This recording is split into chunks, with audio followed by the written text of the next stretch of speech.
Ну и давайте, конечно, тогда начнем с истории возникновения. Как появился этот праздник, чему он посвящен? Ну, история, конечно, идет глубоко в древние времена, во времена пророка Нуха, Ноя, когда перед потопом все животные, все люди были собраны на этот корабль и выплыли они уже на воду. Конечно же, они собрали все провизии, всю еду с собой, и когда уже потоп закончился, и когда уже корабль останавливался, последний день, это был день Ашура, то есть месяца Мухаррам, в этот день они соблюдали пост в знак благодарности Всевышнему за то, что он спас их от вот этого потопа, и уже по завершению этого, соблюдая пост, Ной, он собрал все остатки, 7 злаков этих пшениц и приготовил еду, и в знак благодарности сделал угощение для всех тех людей, которые спаслись в этом потопе. И вспоминая вот эту историю, конечно, там, конечно же, очень есть много таких ключевых моментов, когда нам нужно брать пример, потому что в этом корабле собрались не только, может быть, верующие люди, там собрались и животные, там собрались и люди, там все, то есть показали единство и показали то, что мы можем в знак спасения для нас, мы можем собраться в одном месте и делать все для этого. И сегодня я думаю тоже, что учитывая те нюансы, стрелы, которые летят в нашу страну, что такая акция, такой шаг, который собирает здесь не только мусульман, приходят сюда и не мусульмане, приходят сюда люди не только, может быть, и дагестанцы, может быть, закатальские, сюда приходят и люди и другой национальности, и татары, и таджики, и казахи, и узбеки приглашены сюда. Тем самым тоже объединяя, тоже делая все для того, чтобы сохранить единство, сохранить безопасность в нашем обществе. И вот так, в знак благодарности Всевышнему, опять-таки, совершаются вот такие мероприятия. И, конечно же, просто встреча двух людей, это сближает сердца, это создает крепкую дружбу. И, конечно же, вот такие мероприятия, они совершаются очень часто нами, опять-таки, желая, чтобы и мусульмане, и чтобы другие люди все жили в мире, спокойствии. Конечно же, от них исходило только добро, и чтобы от действий и языка не страдал никто. Поэтому в таком направлении для создания мира, для создания, опять-таки, подчеркнуть, что мы хотим жить в мире и спокойствии, не хотим ни войны, ничего. Опять-таки, как на этом корабле собрал Ной всех людей, всех животных, также собираться вместе, и чтобы мы не имели никаких претензий друг к другу, а жили в спокойствии и дожили свою жизнь. То есть, получается, в принципе, это религиозный праздник? Ну, начало, да, конечно, оно идет как религиозное, то есть именно создание вот этого блюда из 7 злаков. Но, в общем, она в себе характер несет, может быть, национальный. Национальный, потому что здесь нет такого какого-то религиозного обряда, здесь есть просто приготовление этой еды именно из 7 злаков.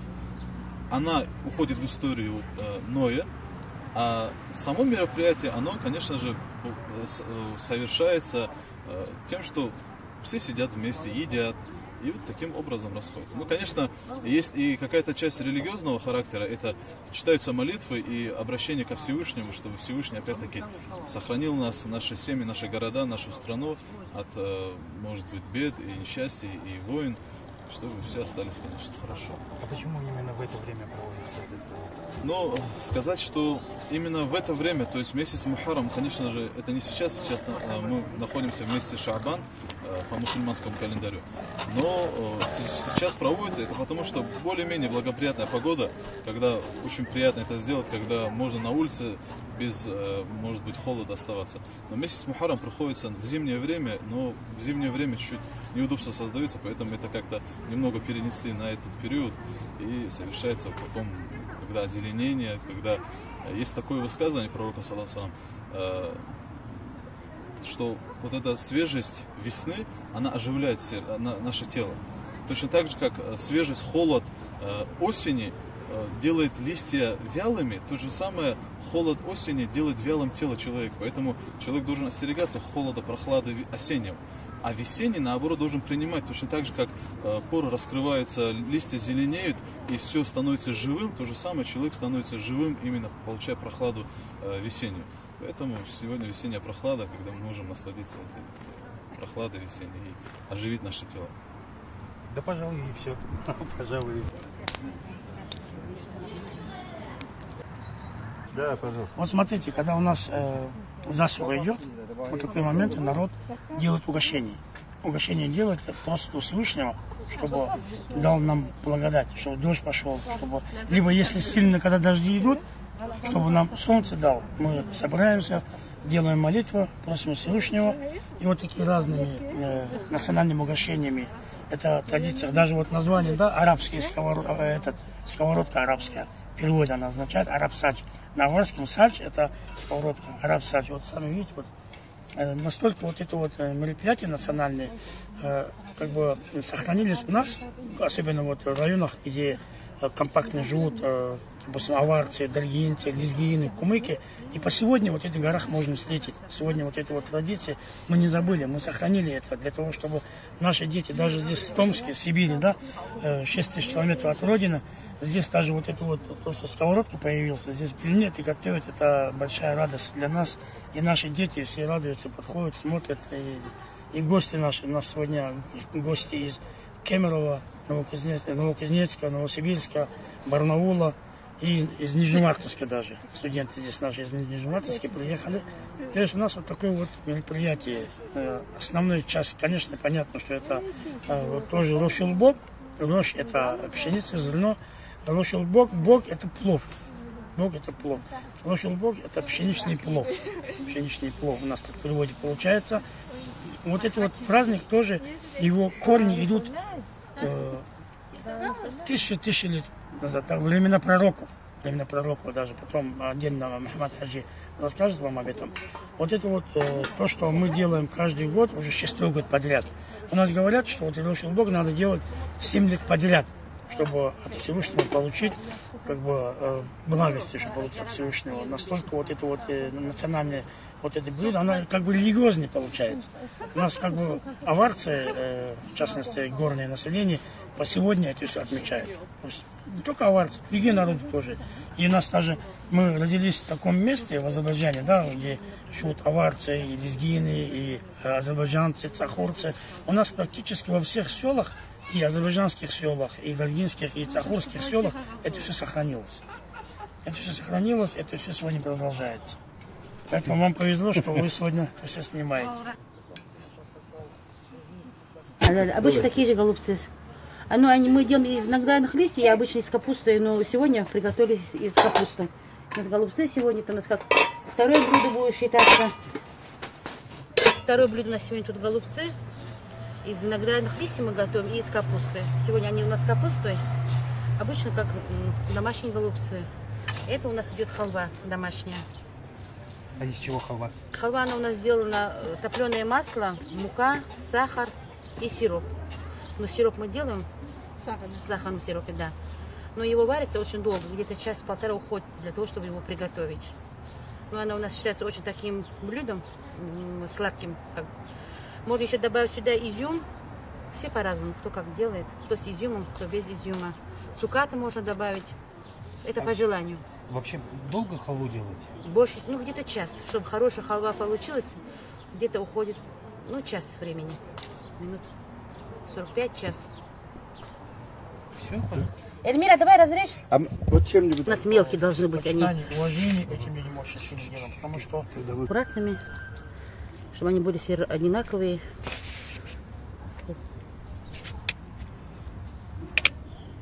Видите, да, они должны быть такие маленькие. Они у нас обычно и девочки стараются, чтобы они были все одинаковые, красивые. Все должны быть они одинаковые. Не знаю, как-то... Да что они нормально? Чтобы красиво. Да, чтобы красиво были. Пшеничный плов уже положить. Сюда вот принесли. Да. Не, мы там в котлах, конечно.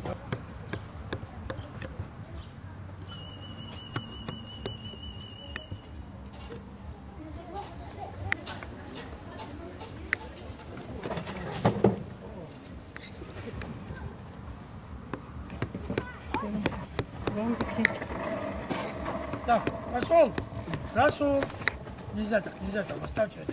Трогай. Все придут, потому что целый год кто-то занят, дети не могут собраться, когда взрослые.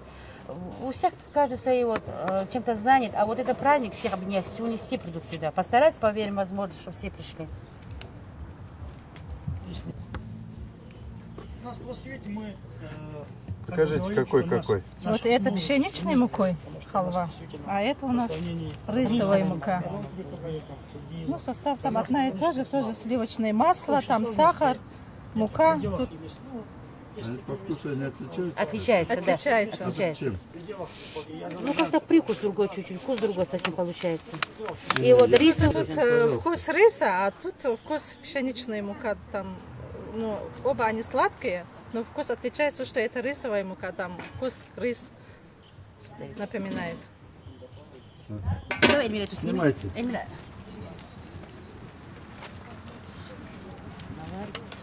Ага, так, чтобы я видел ингредиенты. Сейчас, подождите. Теперь, пожалуйста, ингредиенты. Тут мясо, видите, фасоль, тут столько всего должно быть. Копченое мясо, тут кукуруза, рис. Секундочку, все пишем, да? Сколько по времени варить плов вот этот нужно? Ну, очень долго. Это считайте, что вчера мы начали уже готовиться к этому дню, к сегодняшнему дню. Пшеницу сперва надо его почистить хорошенько, чтобы убрать лишний мусор, все. А потом надо замачивать его хотя бы на ночь, чтобы она вот набухла. А потом сегодня с утра уже где-то минимум хотя бы 5-6 часов, чтобы пшеница разварилась.